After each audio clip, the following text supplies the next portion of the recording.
Hello everyone. As you may know, the AFL released the 2025 Gather Round fixture last week, and to be honest, I'm not really a fan of it. So I have made my own Gather Round fixture and wanted to share it to all of you to see your opinion on it. So let's get straight into the video. Kicking off, Gather Round, I've got Adelaide taking on Collingwood. The AFL had Adelaide versus Geelong. However, I thought that Collingwood would turn out to be a better game, as in the past few years, matches between these two sides have turned out to be really close. On Friday afternoon, I've got St Kilda versus North Melbourne for the first ever game at Barossa Valley, or as others call it, Lindock. The AFL just had the one Friday night game. However, I like having a Friday afternoon match.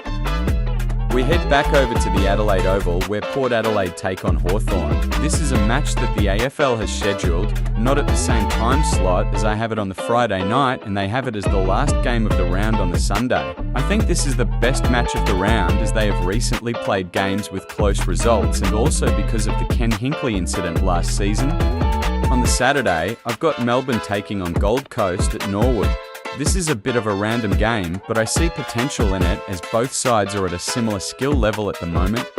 At the Adelaide Oval, I've got the double header. Starting at 2:45, this is another match that the AFL scheduled, Brisbane versus the Western Bulldogs. As the AFL have the game at Norwood, I think it's a game that deserves to be played at the Adelaide Oval.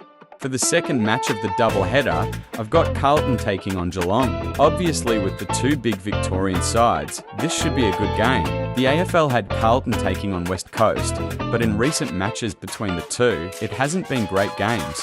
On the Sunday afternoon, I have West Coast versus Richmond. This would be the first time Liam Baker and Jack Graham play against their former side, which will be interesting. Other than that, to be honest, this is a bit of a nothing game. For the final game at Norwood, I've got Essendon taking on GWS. This would be another interesting match, as it would be the first time Jake Stringer will play against Essendon. At the Adelaide Oval, I have Sydney taking on Fremantle for the final game of Gather Round. This is a bit of a random game to finish off, but I chose this because of last season's Logan McDonald kick after the siren. Thanks for watching. Leave your thoughts in the comments. See you in the next video.